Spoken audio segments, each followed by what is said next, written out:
So briefly, a couple of logistic points, several thank yous, and a couple of personal comments. First, logistically, we intend to have both audio and video of today's event posted on our website by the end of the day today.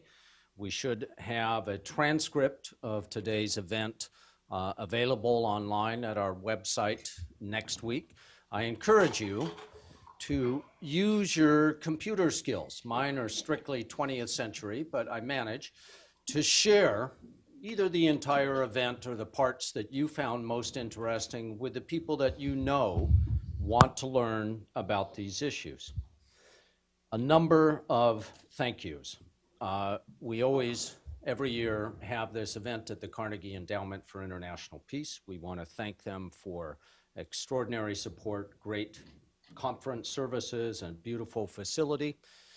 I want to thank those who have sponsored this event, either by sponsoring a table or by making an extra donation to enable us to put on this event.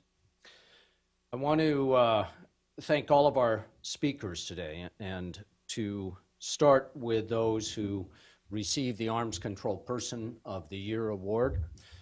You are not just government's partners, you are our partners as well in the NGO community. And I think your accomplishment of the last year that we recognize today shows what can occur at the intersection of realism and idealism if you leaven it with enough, I mean a hell of a lot of hard work. So thank you for joining us today for this.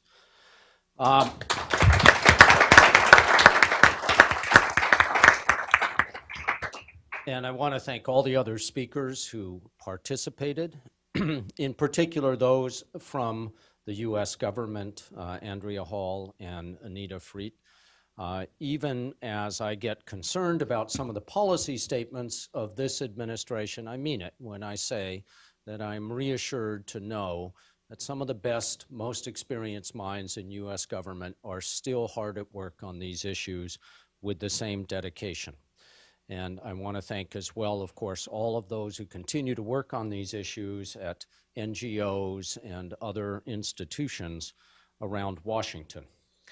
Let me thank also the staff team that put this event together, especially our program and policy associate, the Tsarina of the conference, Shervin Tahran.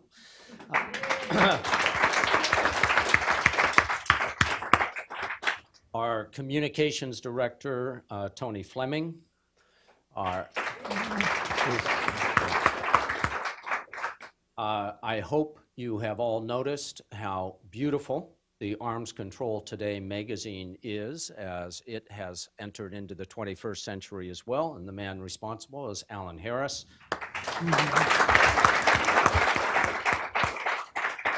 And all the policy team, our interns, Kelly, Brian, Matt, our volunteers, Liz and Cedra. Let me say a word about Daryl Kimball. To run this organization, you need a manager, you need a communicator, you need an analyst, you need a leader, and you need a visionary. And Daryl has fulfilled those 5 roles for just one salary for more than a quarter century.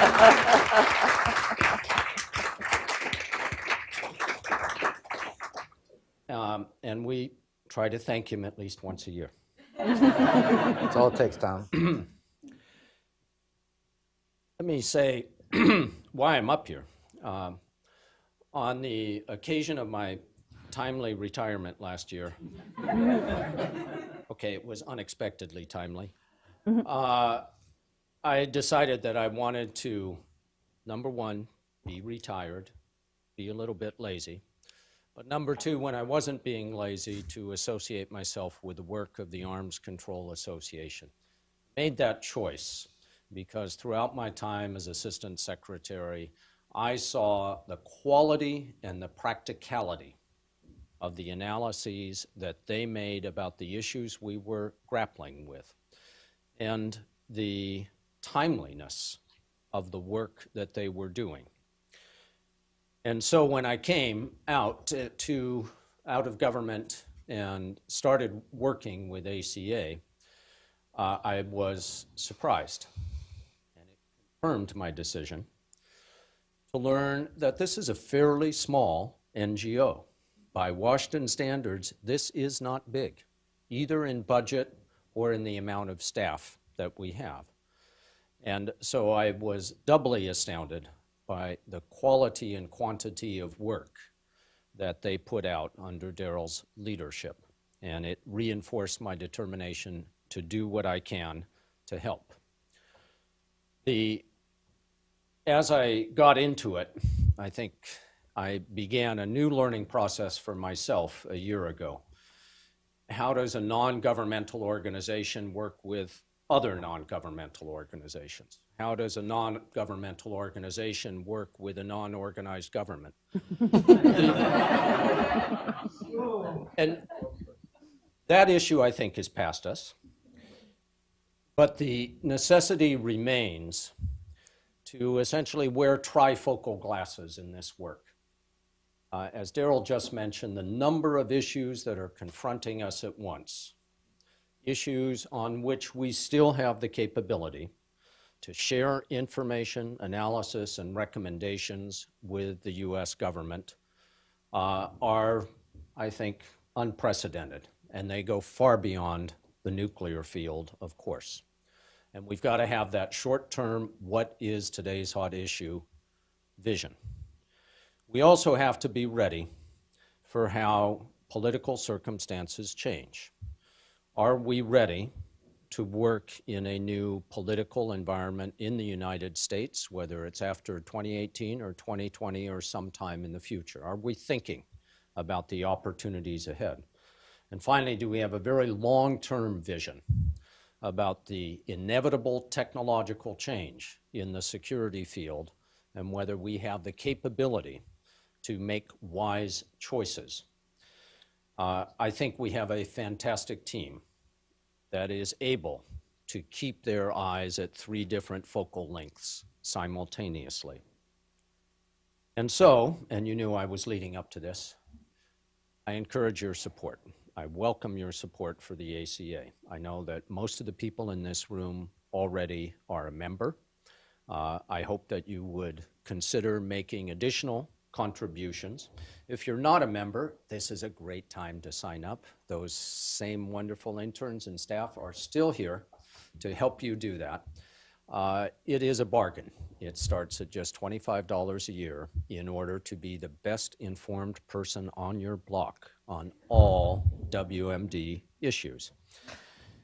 So if you would like to sign up, or if you're not sure about the status of your membership, or you want to increase your commitment, come see Shervin. So thank you once again. We're united in a determination to make the world a safer place. The theme of today's meeting, the Nuclear Non-Proliferation Treaty, and the realization of all of its goals and commitments are what unite us. I look forward to being in touch with all of you, and we'll see you here again next week. Thanks.